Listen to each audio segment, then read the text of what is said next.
So we're back, and I am very happy to be sitting here with Tom Mears, chairman of Burgerville. And he is also the author of the book, Serve with Love. Pat Gelada is telling ghost stories in the audience right now. Pat, calm down. And I'm calling you out because you know to at least whisper. I know. She's sitting next to the paranormal people. They're like, we have so much to talk about. So Hi, Pat. Serve with Love, which is a book that Tom wrote about his experience leading Burgerville and the transition to becoming a very heavily mission-focused organization. Now, I actually read the book. I know they think I don't. They think I can't read is actually what they think. But I read it, and it's great. It goes through his entire time. And you've been with Burgerville for a very long, for just a couple years. I don't want to make any, but for a very long time. Yeah. How did you start with Burgerville? Well, Or with the company? You want the short story or the long story? The short one. These people want to go home, but. Well, I'll start it because of this gal sitting down here that I fell in love with when I was at 16 years old. And then I got jobs working for her dad down at the Holland restaurant and doing ice cream carts in the neighborhood and selling ice cream in the summertime. And chasing Kathy up to University of Washington so I wouldn't lose her. And then getting married. And then George asked me to go to work for him. And we were down in California, and we decided, this would be a great chance to come home because Kathy was pregnant with our daughter. And we thought it'd be fun to come home and raise our family here. So we did.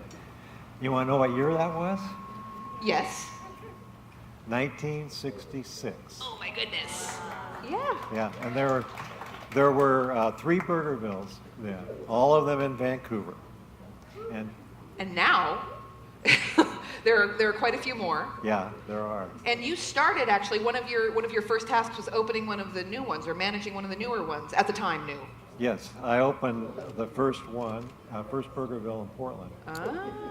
And 82nd and Gleason, and it's still there. And this is yet another example of Portland stealing all of our ideas. I just want to be clear. That's a good point. See? We're going and we're colonizing them. That's actually what's happening. Now, I think that the mission, Serve with Love, is very interesting. And in the book, you talk a bit about the fact that it wasn't just this sort of like, yep, serve with love, we're going, we're doing it.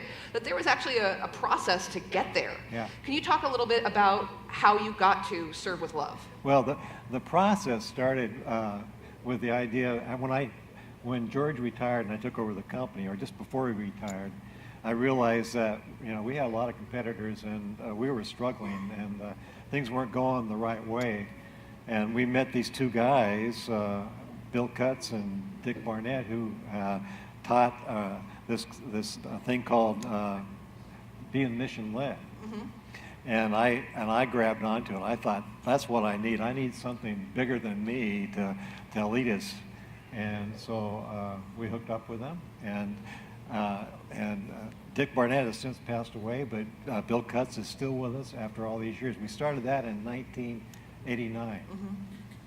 And we went through several different missions on the way to getting to Serve with Love. And each one each one was a little bit crazy.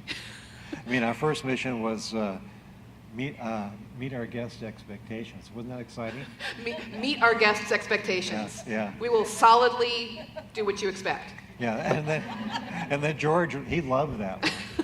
And because he was really into taking care of the guests and making sure if you're at the Holland restaurant, you were alone, you had a newspaper to read. If you didn't have a newspaper, then he'd get mad at us because we didn't get a newspaper to those people. So there was all that. But then when George retired, I said, okay, now I've got control. I think I'll just step it up a little bit. So we're going to change our mission to exceed guest expectations. See? Oh, that's a big deal, right? But we went through several others, and as we went through them, and we did a lot of work also at the same time with another company called Taylor Group that does a lot of personal development work, a lot of coaching, and so we got hooked up with them, and on my own personal journey with that, and getting more and more in touch with why I'm here, what's my purpose in life, what do I want to, what am I supposed to accomplish while I'm here, led us to Serve with Love.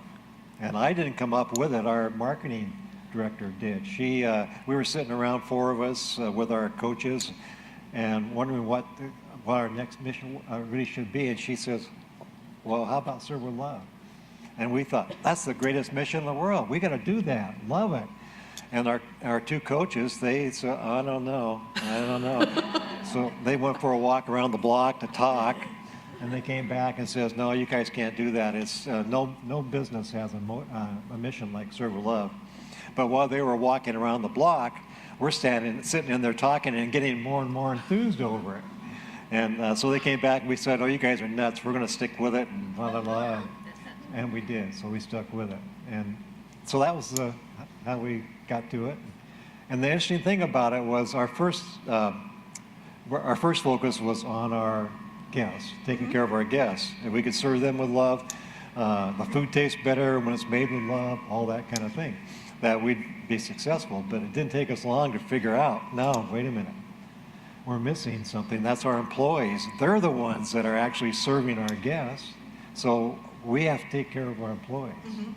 So we developed some training programs for them that are all about the mission.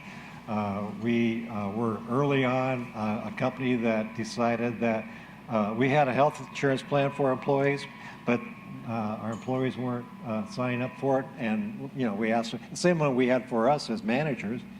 Couldn't understand why they didn't want it. Well, they couldn't afford it. So we sat down and we said, okay, we're going to keep this plan, but they can't afford it. So we're going to pay 95% of the premium. And, that's great. And we did. And when we did that, we thought, well, this is really going to help them, and it's going to help us because our employees will stay with us. And they did. Nice. And our rate of employment, really it dropped. We didn't have to hire so many more people. We didn't have to train some more people. And it actually paid off for us. That's great. And we encourage anybody else to join us. Fantastic. Now, how often do you yourself eat at Burgerville? Well, let's see. It's hard telling. Probably 3 times a week. You're a very thin by man. the way, I transitioned out of the company 3.5 years ago, and I sold it to our management team. But to do the deal, I sold it to them for practically zero. And to do that, because the company owns a lot of the property. The company couldn't, and the employees couldn't afford to buy the property. So I said, okay, we'll keep the property, and we'll put that into. It's already in the Holland Incorporated, which was the parent company. So we kept the property, and we gave them the restaurant operations almost for zero. And wow. We couldn't quite get it that low, but almost. And then we kept. There was still a lot of debt on the company from buying the company from Kathy's dad, and that's still to be paid off. So we kept the debt, and then the rent from the properties that Burgerville rents from us now pays down the debt, and so we're in a 10-year process of paying off all the debt. Oh, wow. It's much more complicated than you would think. I'm like, ooh, blackberry shakes. So oh, yeah, let's talk about those. Yeah. Now, actually, though, so we talked earlier about the fact that McDonald's is starting delivery with Uber Eats. So are you guys going to be getting on that delivery bandwagon? Well, this restaurant business is getting more and more complex all the time. Well, everything is, I think. So it's really interesting to see what's going on. and I'm concerned about the future for the fast food business, so to speak, in terms of meeting all the needs of our employees, meeting all the needs of our guests. How do you do that in a way that keeps the prices as low as you can, and all those kind of things? It's a tricky thing. So, are we going to do it? Don't know. That was a long way to don't know. Well, one of the things that we wanted to do with you here on the stage is we wanted to have a French fry challenge. And we wanted to see if you can, without knowing the fries in front of you, identify the French fries from Burgerville. Bonus points if you can identify the other places they're from too. Well, yeah, first of all, I like French fries. I eat them a lot. That's good, so we've got some. The saltier they are, the better. My wife doesn't like that. But, I love salty French fries. And rosemary. The rosemary fries? Yeah. Oh my God. Have you had those? I could tell them. Hey, I hate to interrupt, but we actually called the Uber guy Oh, yeah? to come and deliver the French fries. Oh, so we called. And so the Uber guy just so showed our up. Uber delivery driver. Uber delivery driver. Wait. Clark County Council Chair Mark Bolt is our Uber delivery driver. Hey, Mark, which one are ours? No cheating. I knew when we implemented the charter a few years ago that we cut his salary in half, but this makes me feel kind of bad. So we have 3 bowls of different fries here. Yep. They look much more similar than I anticipated. They do, don't they? Oh my gosh. Yeah.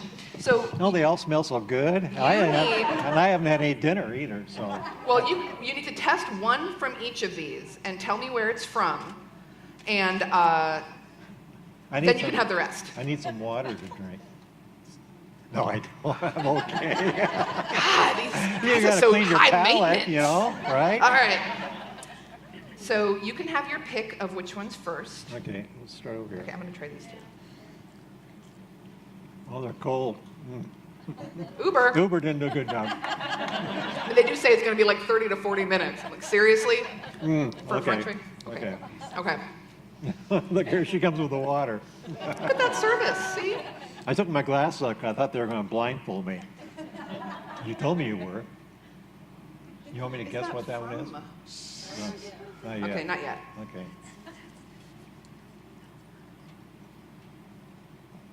Tough and chewy. Yeah, that one's not. And cold. I know where that one's from. Okay. Yeah, I think I do too. I'm pretty sure I know where this one's from. I think, those are probably ours. That's my guess too. And they need a little more salt, however. Burgerville. All right. And these are Big Macs. These are totally McDonald's fries. Yeah. Yeah, they taste like despair. Yeah, I don't even know why I'm dissing on McDonald's so much. I don't know And this those, one- but those could be Wendy's. Yes. Burger King. Oh, Burger King. Oh. Okay. No, I eat at almost all the other places. Do you do secret research at the other places? Oh, yeah. But Burger King is not one of my favorites. I don't hardly ever go to Burger King for some reason. But I do love pretty Wendy's. I think Wendy's is really He good. goes to. Do you go to Wendy's for lunch and bring the bag back to work? I do. Yeah. He's allowed to do that. Oh my God. Wendy's really has good salads.